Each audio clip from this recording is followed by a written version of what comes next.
Look, Vanessa's over there looking at you. Why would I look at you if I didn't have any feelings for you? If I didn't like you? I don't know, because Really? obviously you're lying again. Yeah, I'm lying. Lie. You're at work and people are saying to you, oh, he's looking at you, this is making you feel uncomfortable, or you just feel like the guy I'm like, thinks man, you're beautiful? Well, you looking back? You looking back? Yeah, because they would tell me you're staring at me again. At least, like, if I can get a hug, you mind if I get a hug? So I can, no accusation? That's up to her. That's up to her. Oh. He said he'd like to give you a hug. Are you okay with that or not? You can say no. No. All right. Maybe Step later. on back over there to your side. Later. Today's defendant was married, but she cheated on her husband with the plaintiff. Whoa! The scandalous affair between Mr. Angelares and Ms. Vargas led to her getting pregnant, but she initially told him he wasn't responsible for it. Now she's making a different claim entirely, and that's why they are in court to confirm the baby's paternity. Let's find out why she lied to him in the first place and why she's making this strong claim today. Mr. Angelari, you claim the defendant, Ms. Vargas, was married and having an affair with you when she got pregnant. She initially told you that you were not the father of her 11-month-old son, but then dropped the bomb that the child was indeed yours. That is correct. Ms. Vargas, you admit that you lied to Mr. Angelari because you say you were trying to save your marriage. The question is this: how did the plaintiff get into a relationship with the defendant knowing fully well that she was married? His answer only makes their affair more scandalous than we expected. They went from workmates to sexmates, and now they are in an unexpected state. Well, first of all, Your Honor, Miss Vargas and I, we were never in a relationship. We were good friends over her rocky relationship that she had with her husband. Then a few weeks later, I'm completely done with them. Then next thing you know, we became better friends. She had brought her kids over a few times. We started drinking a lot together. At first, you would think the defendant's scandalous affair with the plaintiff was her safe haven from her rocky relationship with her ex-husband. Well, you thought wrong, because her claims state otherwise. According to her, she never wanted the affair. But something doesn't add up in her statements. That night, Your Honor, I feel like from the beginning, he's always stalked me. You know, even my friends at work would always tell me, like, you know, he's looking at you again. Look at him. And they look said the at same him. thing to me. Really? Look, Vanessa's over there looking at you. Why would I look at you if I didn't have any feelings for you? If I didn't like you? I don't know, because Really? obviously you're Okay. lying again. Yeah, I'm lying. Lie. No, yeah, okay. I did not plan nothing that night, Your Honor. No. Now, Ms. Vargas claims her affair with Mr. Angelares started when her marriage with her ex-husband ended. Then that means there should be no complications with the window of conception if she only had sex with the plaintiff during that window. But her claims would make you question if she was indeed separated from her husband when their affair started. At this point, you're married, Ms. Vargas. Your Honor, at the time, we were separated. So you two were intimate, Yes, just once. and then you found out you were pregnant. Yes, Your Honor. Were you also intimate with your husband at the time? Yes, Your Honor. A month before me and him had sexual intercourse, me and my husband were still. Apparently, the defendant isn't sure about who got her pregnant between her ex-husband and her secret lover. Also, she says her ex was initially ready to take responsibility for the child, even if it wasn't his. But something happened along the line. Do you immediately think it was your ex's, or do you think it was Mr. Angelares, or are you just clueless? I wanted it to be. She told me the baby was mine, and the next thing you know, she's telling me it's her husband. I wanted to work things out with my husband, Your Honor. I wanted to do You it gotta for face him. reality. So when you first found out you were pregnant, Ms. Vargas, did you call Mr. Angelari and say this child is yours? After working things out with her ex-husband, Ms. Vargas ended things with Mr. Angelares, but he couldn't stay away completely because he felt drawn to the child, and that made situation really awkward for the defendant's marriage. And at this point, did you tell Mr. Angelari, I'm working out with my husband, I'm trying, you're Yes, not Your the Honor. father, I was trying to keep him away, you know. And I respected that. You told me one time I Yes, didn't but contact you again. you were still texting him on Facebook, asking him Well, questions no, I about. said if you want to be a real man about it, you got to let me know if that kid looks anything like me. As the court hearing went back and forth, Ms. Vargas spouts her heart desires in terms of who she wants to be her child's father. But hey, it's not about who she wants to be her child's father. It's about who really is the child's biological father. In the end, she will have to face the bitter truth if Mr. Angelares turns out to be the father. And that's where the DNA test comes in. She never told me when he was born. I heard from people around town. Then I run into her mom at a restaurant one day and she shows me a picture, and that put the gut feeling back in there. I didn't want Mr. Angelari to be the father. I didn't you want to ran have it- another kid. I didn't want to have another kid. Well, there we go. After the child was born, something happened when the plaintiff saw a picture of him. He felt a strong connection that made him feel he could be his. So you can't blame him for wanting to be sure if he's indeed responsible for the child or not. However, there's a high chance that Mr. Angeleras isn't the kid's biological father because of the precautions Miss Vargas claims she took. The gut Your gut feeling came said, back. press It came this back. a little further. Yes, Your Honor. No, I didn't even talk to her until, because I have 2 kids that live in Washington State. When she told me there's no chance, the kid is yours. Long term, when I was in Texas, I was trying to get back up to Seattle to be with my other 2 children. Get in a serious relationship or have any kids. Like I said, I was trying to save my marriage. The defendant really made the situation unclear from the onset. It seems to mean she wasn't honest with both men about the paternity because she wanted to choose the relationship that works best for her. At first, choose to work things out with her husband, but it didn't work out. Then, she came running back to her secret lover whom she innately told isn't the child's father. Because the first few months, she's telling me I'm the dad. Then I end up getting a job up north, get me for adultery or have anything happen with my children. I said, well, I can respect that. Do your thing. I moved up to Austin. She still lived down in Temple. I was 45 minutes away. I didn't talk to one of my friends that lived down in the same area. So then come September, my conscience is really wearing on me like, well, is she gonna tell me? Is she gonna let me know something? What's more is that Ms. Vargas apparently chose to come back to her secret lover because she believed he had the financial capability to take care of her and the baby. But when he couldn't handle things the way she expected, she made a crazy move. And you won't believe what she did even though she gave her reasons for making the move she made. So what do you have? Pretty much stating, after I told her I couldn't give any money, she states that I need you to give your rights away. I hope you stay away and never come around.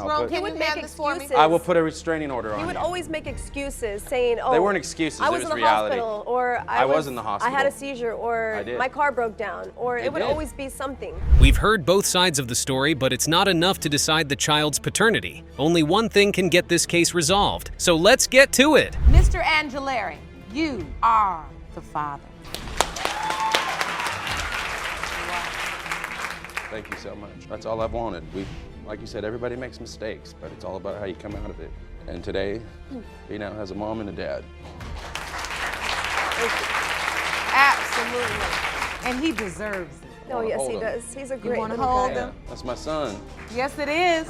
Today's court case is about a hidden, scandalous affair that has made a young woman charge her mother to court. Ms. Curtis believes her mom, Ms. Hall, intentionally hid her biological father's identity from her for years. But today, she's having none of it. Not every day do you get the opportunity to watch suspense-packed content like this, so sit back and enjoy. Miss Curtis, you have brought your mother, Ms. Hall, to court today because you say she hid the identity of your father from you for 14 years. Now today, there's a man waiting outside of the courtroom that your mother believes could be your biological father, if that's the truth. Yes, Your Honor. Interestingly, the defendant admits to lying to her daughter about her paternity for years. According to Ms. Hall, she had plans of revealing the truth to her, but someone else spilled the beans before she got the chance to do it herself. So she's in court today to make amendments. And Ms. Hall, you admit you let your daughter believe that the man who raised her was her father, knowing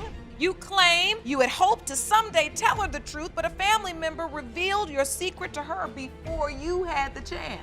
How did you come to find out that the man you originally thought was your father was not your biological father? Apparently, the man Ms. Curtis's mom made her to believe was her father always made it obvious that he isn't her biological father. Eventually, a reliable source told her the possible truth about her paternity. Although she was meant to keep this truth to herself, it was too hard a pill for her to swallow. So here we are. My grandmother, she sat me down and she said that she wanted to tell me the truth about who my father really is to be, and that my mother has been lying to me for the past years of my life, which was 14 years old, and that the man at the time was not my father. She said to me, I want you to take it to your grave if your mother never owns up and tell you yourself. And I said, okay. And I felt that it was the truth because I always felt like I was adopted. Ms. Hall argues that she had substantial reasons for not telling her daughter the truth about her paternity. Now, what reasons could that be? Is the truth so hard to tell that she had to hide it from her daughter for 14 years? She's got some serious explanation to give. I did not tell my daughter at a young age about who her father was. Simply one, because I was a young girl. I was pregnant at the age of 15. I gave birth to her when I was 16 years old. When I was 15, I met Kurt. And Kurt lived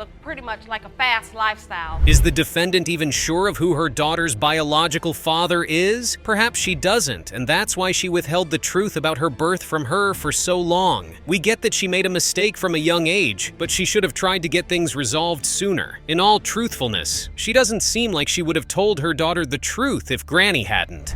So you really weren't sure who the father was. All right, so Miss Curtis, when you finally confronted your mother and told her what your grandmother said, what did she tell you? After Granny eventually let the cat out of the bag, the plaintiff confronted her mother. But rather than accepting that her daughter had discovered the truth and come clean, Ms. Hall did something provoking, and that made her daughter pursue the truth even further. She began to tell me her own version of the story about who my alleged father at the time. She said, he's not really your dad, baby. And I said, okay, I already know that. My Nana already told me. She told me another name. She didn't tell me Kirk's name. She gave me another name. So I said, oh, I'm just so happy. I'm gonna call Nana and I'm gonna tell her. Now, to justify her actions, the defendant makes a ridiculous claim. Her claim makes it glaring that she never had the intention to tell Ms. Curtis the truth at the time she discovered it. Her plan was to tell her about it when she got to a certain age, but as you would expect, the plaintiff isn't ready to wait that long. Actually, Your Honor, I knew one day that I would have to sit up real down and talk to her and let her know who her father is. The time that I set forth for her was at the age of 16. At the age of 16? But what if something was supposed to happen to me in between the time? I was the mother. I was the one who took care of you, raised you. It's evident that not having a father figure took a toll on young Ms. Curtis's life, and her mother even made it harder by forcing her to live in a certain way. It's like she was preventing her from making the same mistakes she made when she was her age by all means. But really, she was doing too much. Can you understand how this news, it was like a bomb just dropped on her? But even with that, I always wanted Abril to understand that I was young. I didn't want her to be a victim of that. She wanted to live her. Eventually, Ms. Curtis connected with her rumored biological father, Mr. Whitaker, through a letter. But she isn't the only one who tried reaching him through a letter. Her mom did too, although it was at a different time and the purpose of writing wasn't the same. And what's more is that she never got a reply. You heard about Mr. Whitaker and then you found him. Tell me about that. The same night that me and my Nana, we had the discussion and we found out where he was, then I started to write him letters and everything. He does state he's willing to be the father she needs and deserves. And it's signed Kirk. Fortunately, we've got Mr. Whitaker in court in the flesh, and his testimony makes the situation more awkward and complicated. His relationship with Ms. Hall was indeed scandalous. Well, Your Honor, I'm actually somewhat doubtful. And having said that, is because the way the situation went down. When Tamika initially told me, hey, I'm pregnant, you're the father. But as I remember, she was also in a relationship with someone else. That was actually convenient for me, being that I was with somebody. If this was a movie, it would have been titled The Scandalous Affair. I'm sure you've enjoyed watching up to this point. As much as we love serving you this sizzling content, we've come to the concluding part. It's time to hear the DNA test result. Mr. Whitaker, you are her father.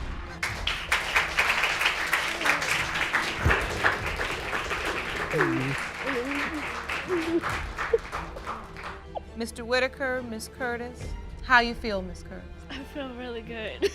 I'm really happy to have my dad. Oh.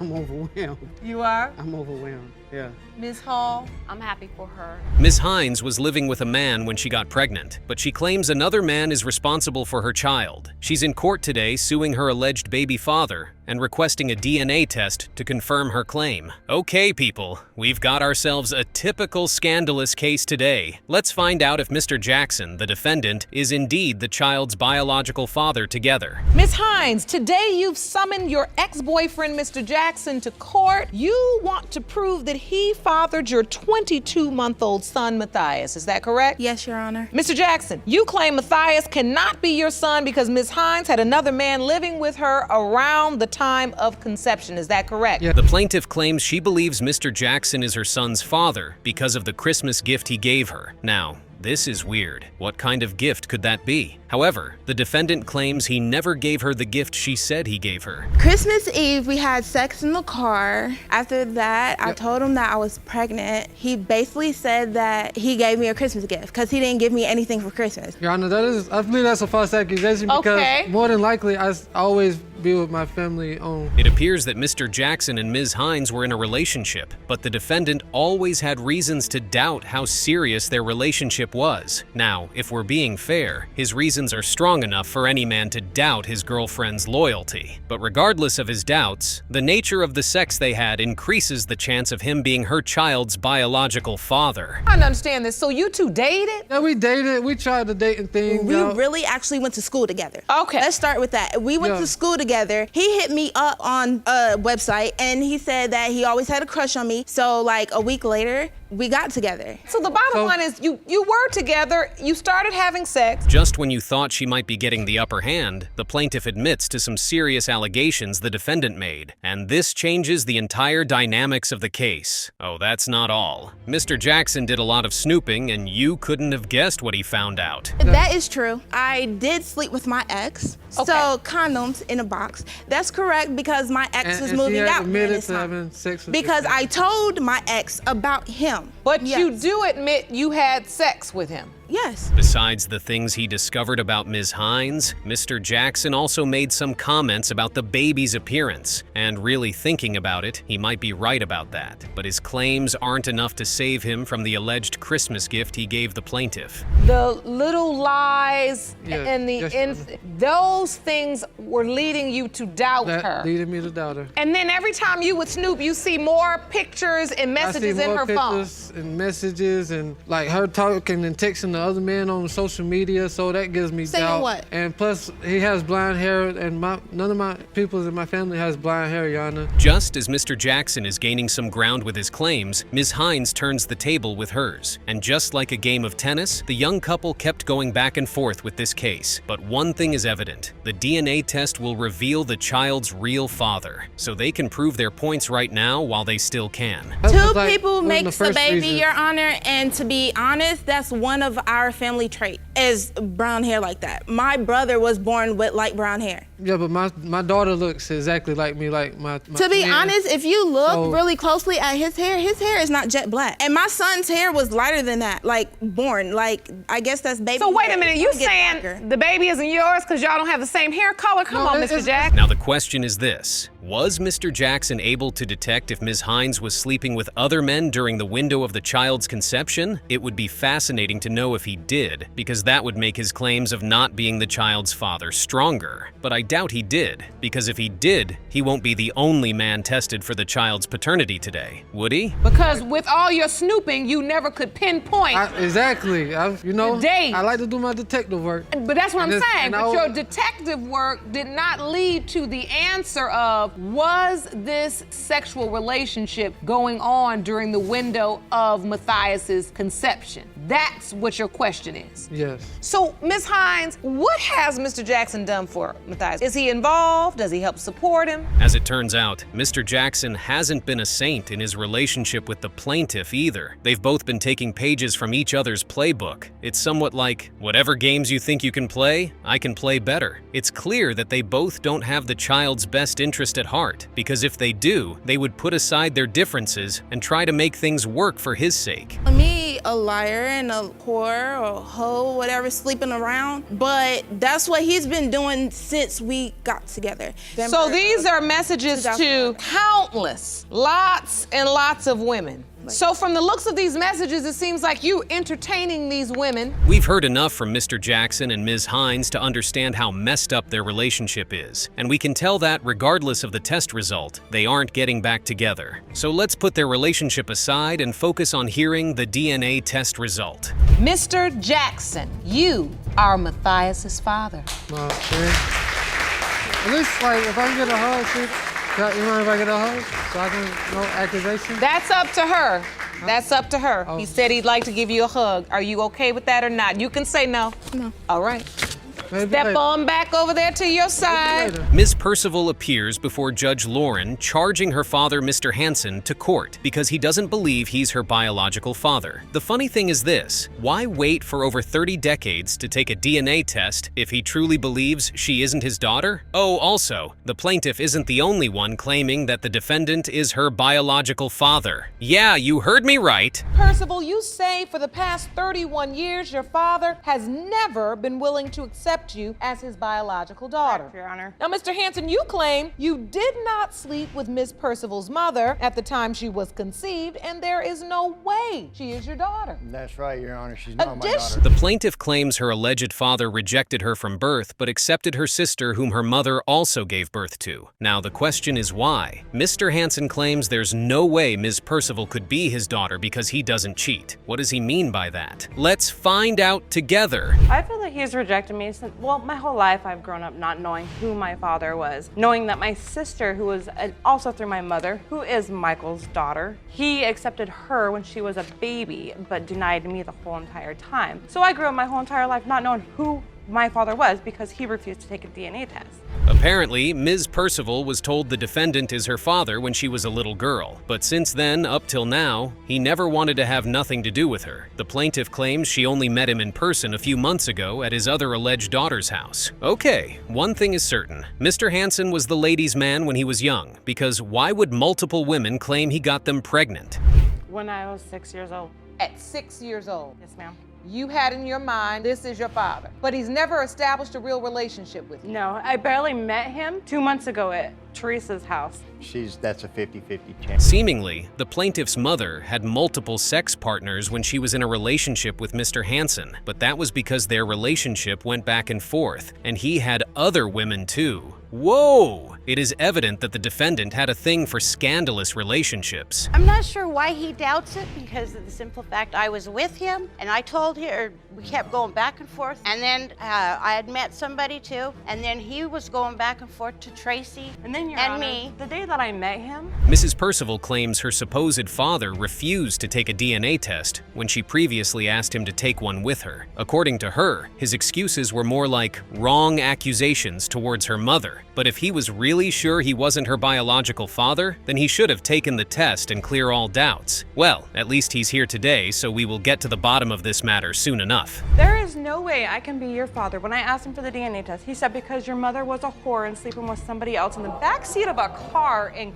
Chesterfield. No, this is That is what you said. This is how it is. That is what you said. Let me ask you. According to Ms. Percival's mother, when Mr. Hansen previously claimed that he was never a cheater, he wasn't being completely honest. He had a scandalous affair with the plaintiff's mother while he was married to his wife. As a result, he could be wrong about his claims about not being Ms. Percival's biological father. Were you intimate with Mr. Hansen while he was with his wife? Yes, if they were married at that time, yes, because we were seeing each other off and on, and then he went back to Tracy. No, and his contention is that he was married and he never cheated. But the defendant alleges that he never cheated on his wife and is willing to go to any length to prove his sincerity. What's more interesting is the date of conception of Ms. Percival and that of his wife's daughter. If he was indeed going back and forth with the plaintiff's mother, then it only means one thing. There's a high chance that he could be her biological father. I'll take a lie detector test. I would never cheat on Tracy, ever. And given the fact that your daughters are 1 month apart, it's your contention that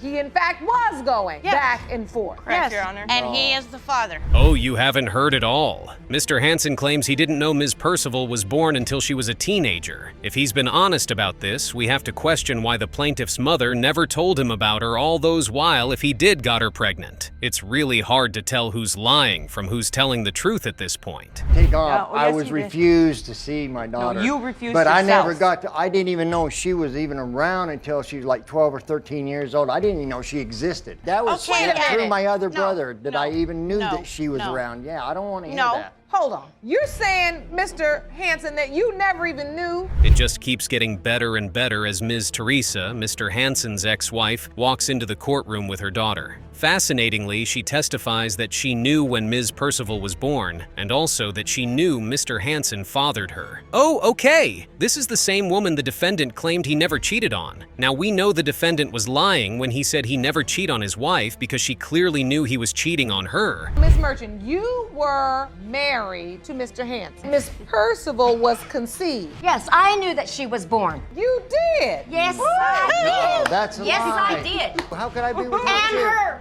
Just when you think you've heard it all, Mr. Hansen drops a bomb that left everyone dumbfounded. He states a wild claim as to why his ex-wife's daughter might not be his. This changed the atmosphere in the courtroom like a foul smell. You're also denying that Miss Hansen is your daughter. 50-50 chance. Yeah, no. Hold on, let's get some order. And I didn't even find this out until 5 years after we were divorced, that rumors were going around that she'd slept with my brother. I confronted my brother. This is one of the most scandalous cases ever handled on paternity court. It's just an endless revelation of scandalous affairs. Well, it's time to hear Judge Lake read out the test results. Mr. Hansen, you are her father. No, Yeah. I love you too. You seem relieved. Yes. Let's go to the final result. Mr. Hansen, you are her father.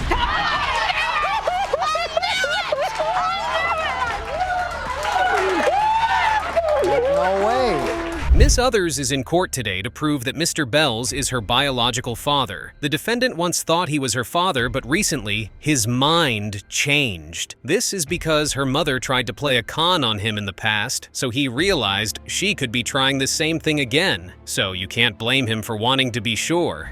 Ms. Others, you claim that Mr. Bell had never doubted he was your father, and you were shocked when he recently began denying paternity. Now, you say your life has now been turned upside down, and you need the results of today's paternity test to prove your identity. Yes, Your Honor. As a man, how would you feel if your wife played a con on you about one of your children's paternity? Wouldn't you doubt the paternity of your other kids? The plaintiff is visibly hurt because of her father's sudden change of heart, but she needs to see things from his perspective as well. Your Honor, I really don't know why he's denying me now after 18 years, but it really truly hurts a lot because all I known him as my father growing up. I'm sorry, Your Honor, I gotta interject because not once in her 18 years have I ever denied her. Not once. But you're denying her today. You're I've saying that never you may denied her. not. It appears that a gentleman once claimed to be the plaintiff's younger sibling's father. After a DNA test, there was no doubt that the man was within his right to claim the child. It turned out that her mother was having a scandalous affair with the man in question, and since then, there's been a lingering doubt on the defendant's mind.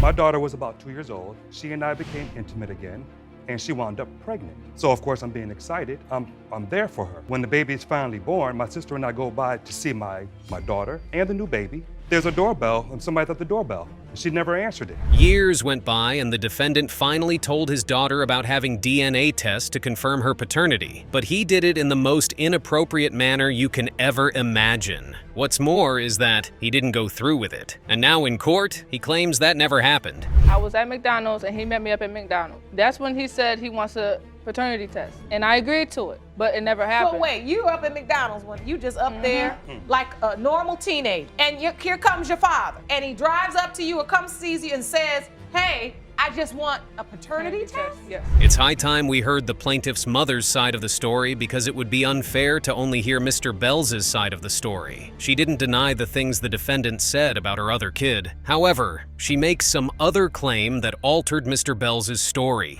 This is who your daughter thinks is her father. Yes. However, he contends that there was another young child born during your relationship when you were with him. My son, yes, but he also knew that there was a possibility that there was another man. Quick question. Why did Mr. Bells wait this long before requesting a DNA test if he indeed had lingering doubts about Ms. Others' paternity? If he had doubts from the beginning, it shouldn't have taken him this long before making this move. So let me ask you this. When this whole thing went down with your son, he then began to question whether or not the same thing may have happened with your daughter. Yes, but after 18 years, Your Honor, why couldn't he did it back then? So let me focus on your daughter because she's here wanting to know if he is in fact her father. Mrs. Others makes an interesting claim about the amount of sex partners she had during the window of her daughter's conception. But how do we know if she's telling the truth? Like Mr. Bells suggested earlier, it could be one of her cunning moves. On the bright side, though, she can't con her way out of this one. Mr. Bell, were you present? Were you a part of this birth? Did you attend doctor's appointments? Were you at the hospital when Tiana was born? I was there when she was born. Yes, I was. Did you sign the birth certificate? Yes, I did. All I know is that I tried to bond with the baby, with the little boy. With all we've heard from all parties involved in this case, it's hard to tell if Mr. Bells is Ms. Other's biological father or not. There's only one way to find out, and it's by hearing the test results. Mr. Bell, you are not. I knew it! Thank you! Thank you! I knew it! I knew it! I told you! I told you! He's a liar! No good liar! And I know. I told you! I know who the daddy is! Thank you, Judge! Thank you so much! Told you, Tiana! Told you! Ms. Others, do you know who her father is? You stood here in this courtroom through this entire testimony and maintained that this man was crazy.